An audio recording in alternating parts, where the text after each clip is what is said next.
the holidays are coming soon, and so is the cold and flu season. So joining us today is Dr. John Stutz with some advice for the cold, cough, and flu season. Dr. Stutz has been practicing medicine for 3 decades and is the pediatric medical director at Abbott, a global healthcare company. So welcome, Dr. John Stutz. Thanks for being here. Do we actually get sick in the cold, or is that a myth? Well, I can tell you as a physician and as an Abbott medical director that we do have more respiratory illnesses during those colder weather months for a couple of reasons. One is that our immune system doesn't always do as good a job when it's exposed to the cold. And secondly, during those colder months, what do? We come inside together. So family and friends joining together in enclosed spaces lead to the sharing of germs that leads to increased sickness. Yes, it's kind of like when we go back to school and we're with all of our friends and stuff. Once we start to be in big groups, we start to get a little bit sicker. So, do you have some recommendations to help avoid getting sick this time of year? Absolutely. I cannot stress enough the power of prevention. So I'll give you 4 tips for preventing illness. One is washing your hands frequently with soap and water. Really, really important. Secondly, is keeping those hands away from the mouth, the nose, and your eyes, because those are ways in which germs can enter our bodies and cause us to get sick. And third, sanitize surfaces throughout the home and your workplace on a regular basis. And fourth, and maybe most importantly, is really have a discussion with your children. Teach them about cold and flu season and how to prevent getting sick and sharing germs with others, and show them how to wash their hands with soap and water so they're doing it correctly, because we all know if the kids get sick, who's sick next? You and the rest of the family. So when I was growing up, my mom always did this. When we would come home from anywhere, we were out having dinner, we were out visiting a new city. When we get home, everybody wash your hands. Everybody go wash your hands. And I still do it today. The minute I get home, I wash my hands. That's why I carry lotion with me, because my hands are always so dry from washing them. But I do think that it really does help us prevent sickness. So as we go into the cold and flu season, how can we prepare?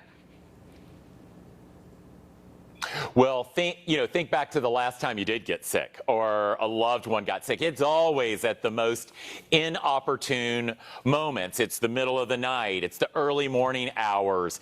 It's when we're about to leave for vacation. So now is the time to stock up on those sick day essentials. So getting the hand sanitizers, the tissues, the thermometers, the fever reducers, the COVID self-tests like Binax Now, and electrolyte solution like Pedialyte.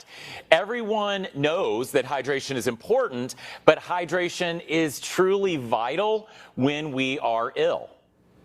I actually have Pedialyte from my college days, and I like that Pedialyte now has grown-up labeling. They've caught on to what we're all doing with it. Why is hydration so important when somebody is sick? Great question. You know, fever and vomiting and diarrhea, all those symptoms that go along with being sick, they really can drain our body of not only the fluids, but also the electrolytes. And it's critical to replenish those to help your body fight that illness and also feel better. And so what you rehydrate with really matters.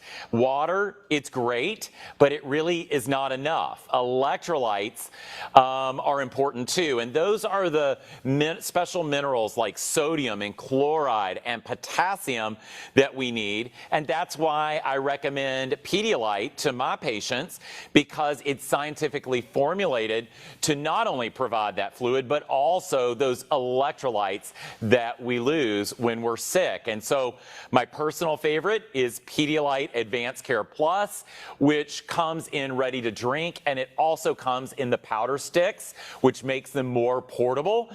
And for kids, there's also the Pedialyte Freezer Pops. So they're soothing to your throat, and the kids think that they're getting a treat when in reality, it may be a treat because it tastes great, but you're able to get those fluids and those electrolytes in them, so they're feeling better fast. And let's just be honest, it's not just for kids. The Freezer Pops are great for adults as well, and they feel good on my throat when I get a sore throat, so don't think that they're only for children. How can we tell if a child is dehydrated?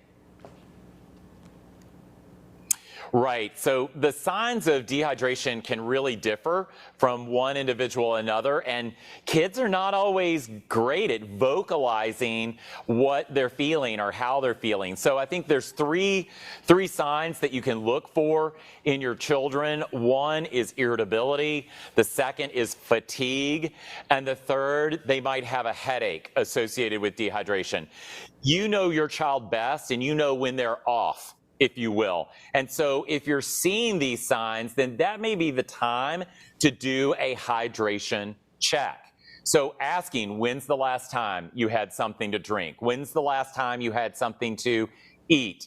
And when's the last time you went to the bathroom? Because decreased frequency of urination is a telltale sign of dehydration. Okay, those are all great tips to check in on those kiddos this year. Where can we go for more information? Well, I hope that everyone has a really happy and importantly healthy holiday season. Don't forget the power of prevention, and for more information, go to Pedialyte.com. Okay, Dr. Stutz, thank you so much. My pleasure. Thank you.